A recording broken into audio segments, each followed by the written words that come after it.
Welcome back to the Honest Art Podcast. I'm Jody King, and today we're going to talk about something that what I have learned in my experience is that not a lot of us are talking about, and yet it's the number one thing that is holding artists back. And when I say like the number one thing, I'm talking about I have coached and mentored artists from all over the globe. So grateful for that. But I'll tell you that I've coached people that have gone to art school, right? They've got a fancy degree. And I've coached people that have absolutely no like professional training and they're self-taught. And they are still dealing with this one thing. I've coached artists who have, a lot of financial support for what they're doing, and those who are just trying to scrape enough money together to buy art supplies. And they are still dealing with this one thing. And additionally, I've mentored artists who, didn't start painting really till their 60s sometimes later, as well as artists who started, back in grade school.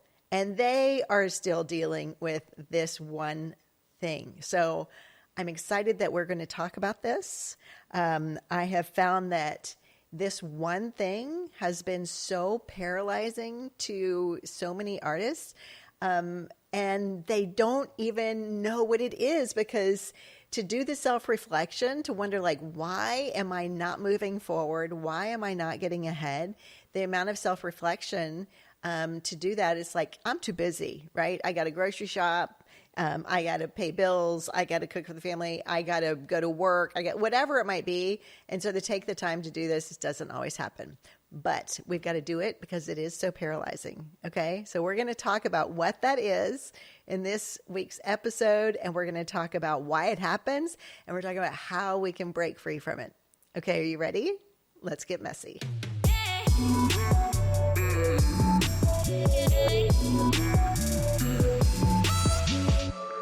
All right, so the reason I wanted to talk about this is because in Studio Elite, which is my highest touch mentoring program, these are artists that are like, let's fucking go. Like they are ready to expand their business. They are ready to push forward. They're ready to do all of the things that need to get done so that they can have this super independent life as a professional artist, right? And the reason I bring this up is because these are artists who are like, it's go time, right? They are at that place. But when we first start the program, we do a lot of, I guess, a little bit of the more esoteric stuff, a lot of the digging to get into the mindset, because it all starts with our mindset. And so the number one thing that I'm going to say 99% of the artists, the number one thing that's holding them back, it's a sense of not-enoughness.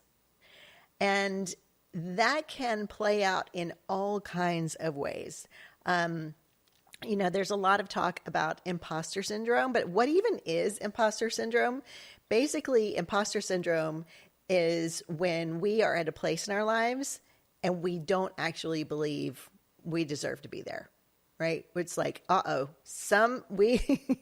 we fooled enough people, and we have, maybe we've sold a few paintings, or we've sold, whatever. We've fooled enough people, and they think that we are professional artists, but somewhere deep within ourselves, we don't really believe it's possible for us. We don't really believe that we belong. And here's the thing that always kills me, is that most of the people that even join Studio Elite, they have a hard time calling themselves an artist.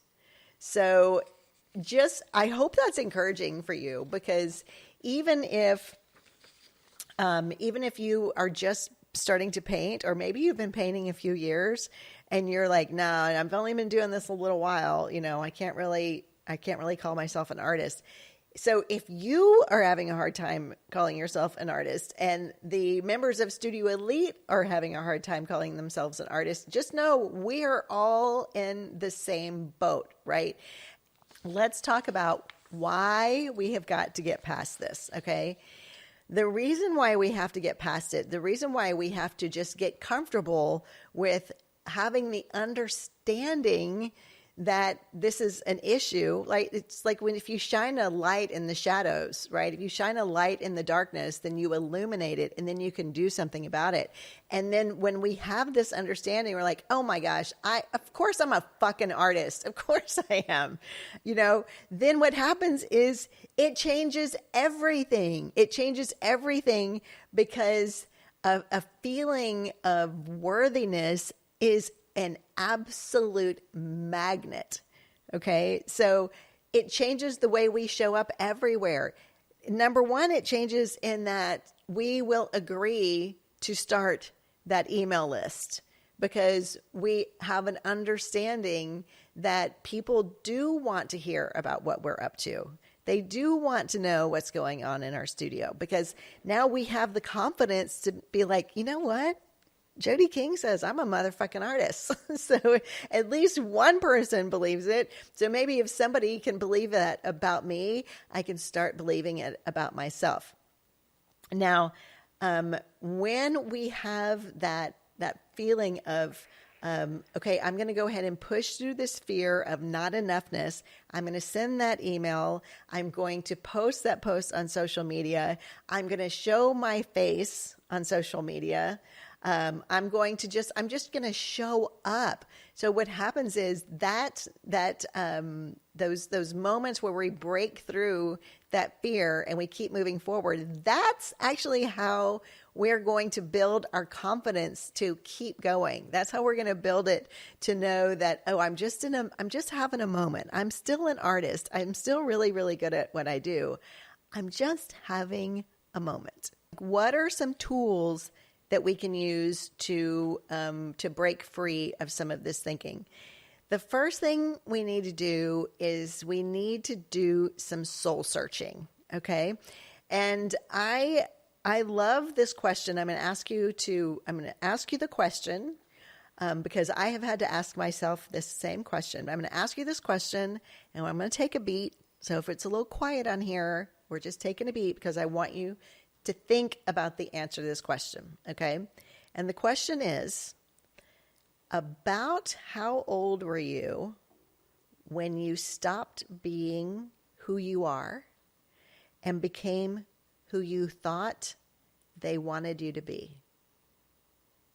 Okay, I'm going to ask it one more time.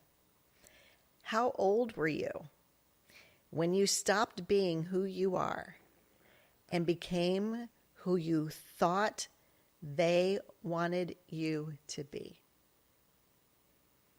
So there's two things to identify. Number one, how old were you?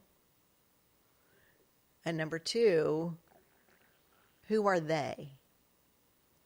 And why are we giving them so much power to decide who we are and who we're going to be? And as an example of this, I was coaching this incredible artist. She's just amazing. And I think it's important to say that, she was older. I believe she was 70, maybe a little bit older.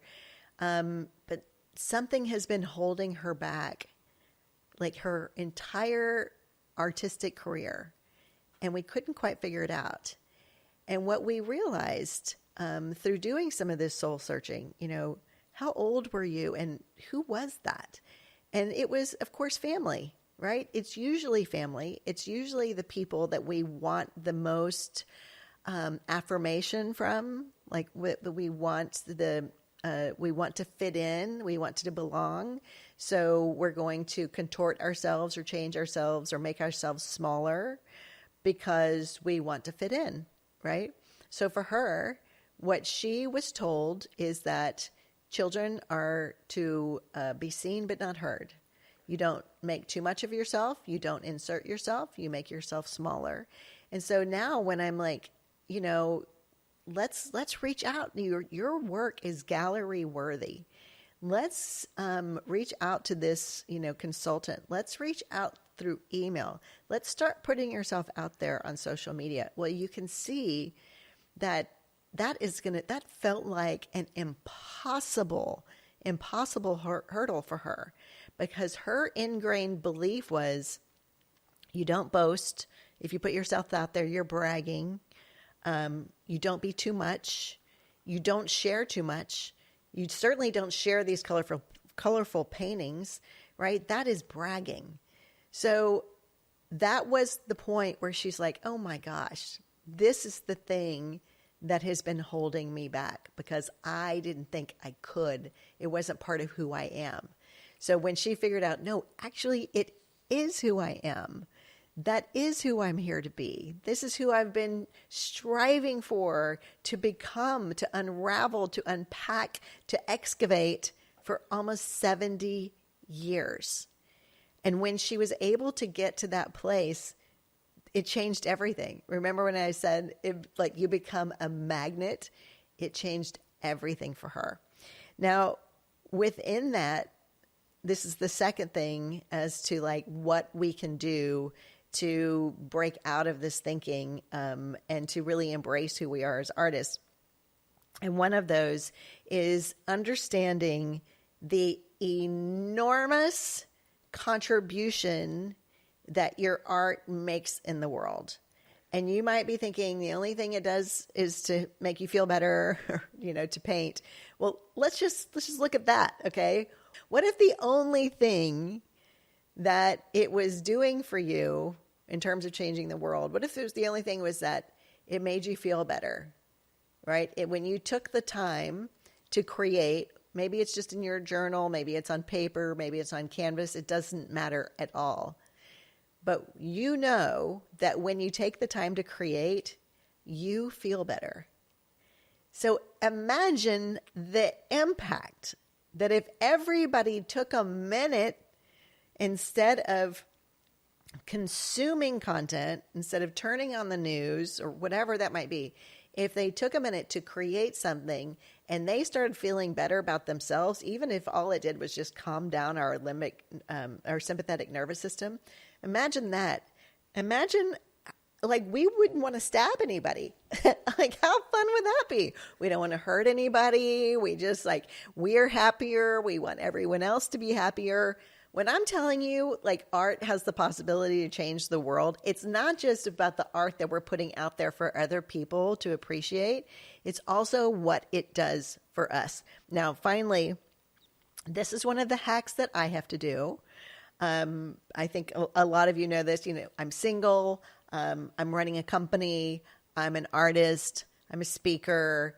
All of the things that I'm doing, I have to be my own hype squad, right? So I have a team. They're amazing and they're always there for me and they're helping me out. But at 3 a.m., I'm alone in that bed and I get nervous and I get scared. And then I wake up in the morning, I'm still I'm looking in the mirror by myself, right? And I have to be my own hype squad. So the thing that I do is I have Post-it notes all over my house with affirmations on them. So whatever hack you need to do to be able to hype yourself up and to remind yourself who the fuck you are, you're going to do that. Okay? Because the work that you do in the world as an artist it's mind-blowing. It's incredible. So when we're talking about the number one thing that's holding ourselves back, it's that belief that maybe we're not really good enough. It's that not-enoughness. In closing, I want to share with you a quote by Paul Coelho. I hope I'm saying his name right. He wrote The Alchemist, and this is a quote that I just love so much. The quote is, maybe the journey isn't about becoming anything. Maybe it's about unbecoming anything that isn't really you, so that you can become who you were meant to be in the first place. God, I love Paul Coelho. All right, you guys, keep making art. Please keep making art, because you know this. If you let it, it will lead you back to yourself. I have got great news for you. If you are like me, you didn't go to art school, or maybe you did go to art school, but you really need a refresher. I've created the Color Course for Rebels 102, and it just came out November 1st. So this is the content that I use to create fine art, right? So if your art is like, it's good, but I want it to be fine art, the Color Course for Rebels 102 is for you. So in it, what I do is I teach my trademark color mixing method and teach you how you can build your own palette without having to be restricted. I also talk about composition, the dance of the opposites. Composition is more than just knowing where the focal point is. We talk about tools. I demonstrate how to use all of these tools and what effects they have on the painting. We also talk about mediums and glazes and fixatives. And then I build a whole ass painting, start to finish, from fun to fuglies to finished. And then I help you find your own style. So this is the Color Course for Rebels 102. I used to offer this for $697. It is now available for $147. Check it out at the link in the show notes.